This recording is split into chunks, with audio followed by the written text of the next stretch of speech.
सभी छोटे बड़े श्रोताओं को सुनीता भटनागर का प्यार भरा नमस्कार। ऑडियो स्टोरीज के हमारे चैनल कहानी जगत में आप सभी का स्वागत है। हिंदी कहानियों की श्रृंखला में आइए आज सुनते हैं कृष्ण बिहारी जी द्वारा रचित कहानी एस्ट्रे में ताजमहल। असहज हो जाता है वह इस एस्ट्रे को देखकर। घर में अन्य सामानों की तरह यह एस्ट्रे भी है। कई सामान तो एक से ज्यादा हैं, मसलन टीवी, घड़ियां, लाइटर, कलम, कुछ खराब तो कुछ सही हालत में। एस्ट्रे भी तो 4-5 हैं, नए पुराने। यह एस्ट्रे भी तो 10 साल से साथ साथ है। इन 10 सालों में कितने घर बदले, कितने ठिकाने बदले, न जाने कितने सामान टूट फूट गए, कितना सामान इधर उधर हो गया, न जाने कितना कुछ कचरे में चला गया। मगर यह एस्ट्रे वह हर बार सहेज कर लेता आया है। आदमी कुछ और सहेजे न सहेजे, मगर अपने दर्द को जरूर सहेजता है।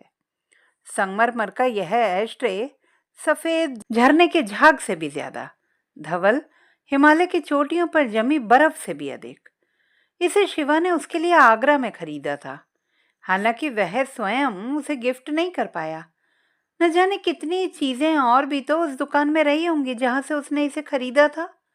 वह कुछ और भी तो ले सकता था उसके लिए, लेकिन वह जो कुछ भी लेता, क्या वह उसे इस एस्ट्रे की तरह ही असहज नहीं करता? संजना दीदी ने उसे एस्ट्रे देते हुए कहा था, शिवा ने आपके लिए खरीदा था।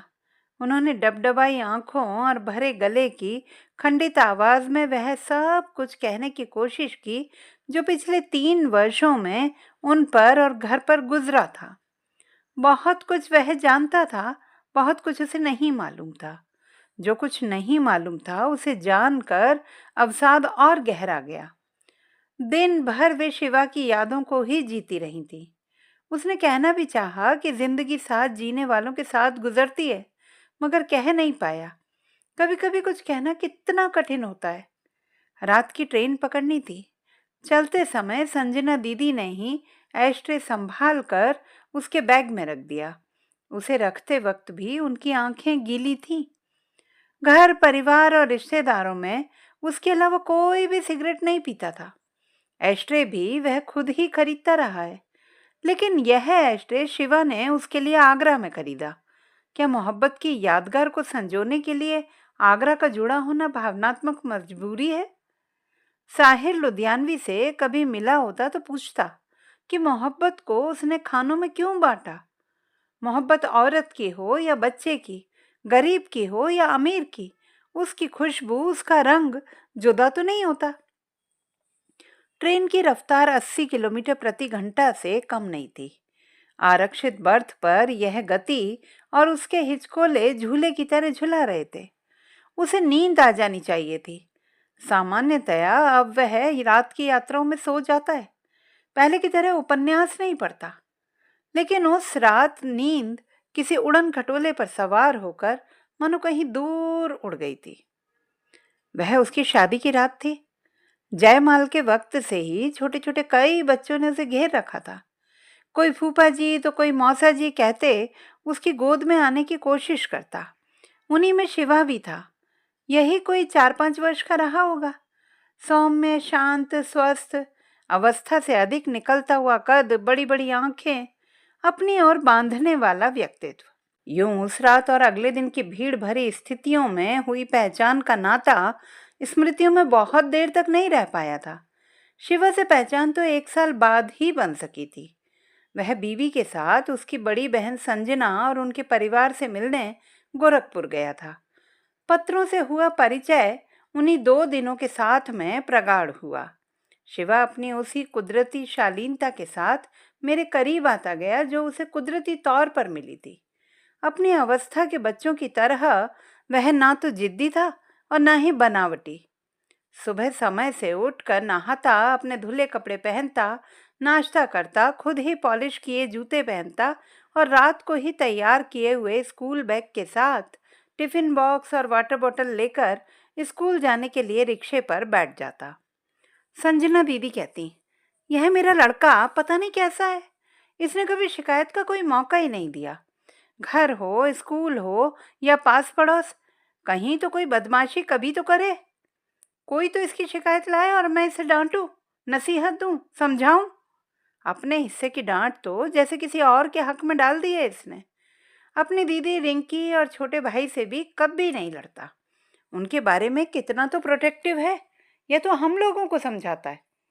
शिवा के पापा कहते, बाजार में कभी अपने लिए कुछ खरीदने की जिद नहीं करता।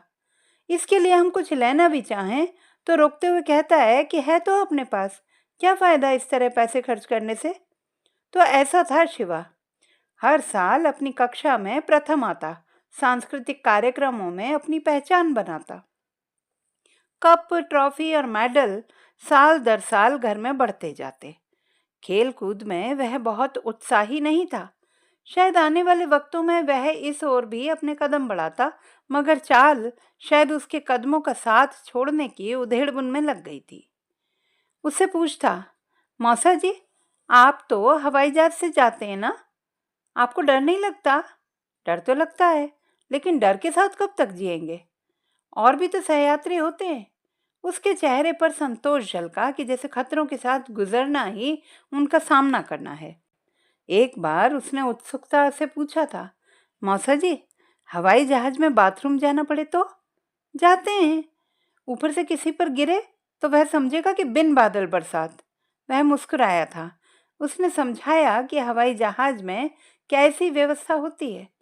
इन्हीं उत्सुकताओं में बड़ा होते हुए वह 6वीं कक्षा में पहुंच गया था कि उसकी और परिवार की सारी उत्सुकताओं पर प्रश्न चिन्ह के बदले विराम लग गया। जैसे कि सभी जान गए हों कि भविष्य क्या है। उसके एक पांव में गिल्टी निकल आई थी। बायोप्सी और अन्य कई जांचों ने मोहर लगा दी कि उसे बोन कैंसर है। जिंदगी हर हाल में 3 साल। जो कह टूटा उसमें सभी टूट गए। दवा, दारू और दुआ अपनी उखमत जोत कर ठहर से गए। शिवा की एक टांग भी काटनी पड़ी थी। इसके बावजूद भी उसने कोई विद्रोह प्रकट नहीं किया। 8वीं कक्षा में पढ़ने वाला शिवा बगैर किसी से पूछे अपनी बीमारी का अंजाम जानता था। उसने अपने पापा से सिर्फ एक इच्छा व्यक्त की, मुझे हिंदुस्तान घुमा दें। बस एक पत्र उसे लिखा था, मौसा जी, एक पैर से दूर तक चल पाना मेरे लिए मुश्किल हो गया है, लेकिन दुनिया को वहां तक देखना चाहता हूं जहां तक मेरी नजर जा सके। मैंने आपसे कभी कुछ नहीं मांगा। लोग तो विदेश से कितनी चीजें मंगवाते हैं। आप मुझे एक बायनाकुलर भेज देंगे? उसके संक्षिप्त पत्र की लिखी इबारत के आगे अनलिखे को पढ़ने और समझने की ताकत क्या सबके पास होती है? उसने एक बायनाकुलर उसे भेज दिया था। शिवा की यात्रा शुरू हो चुकी थी। वह कभी गोवा होता तो कभी जयपुर। इलाज चलता रहता, तबीयत सुधरती और बिगड़ती रहती, मगर उसकी यात्रा निर्विघ्न चलती रही। उसकी इच्छा पूरी करते हुए माँ बाप उसकी उस शिकायत को दूर कर रहे थे जिसमें उसने कभी शिकायत ही दर्ज नहीं कराई थी।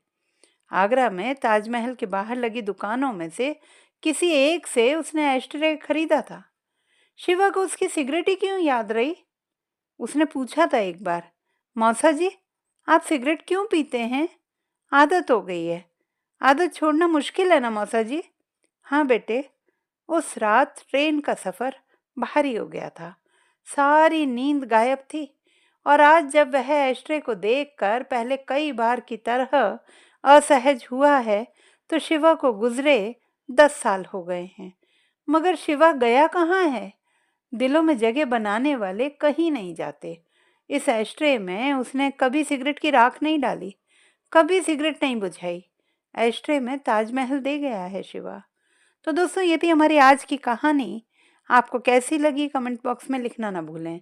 चैनल को सब्सक्राइब करें, लाइक करें और मित्रों के साथ शेयर करें।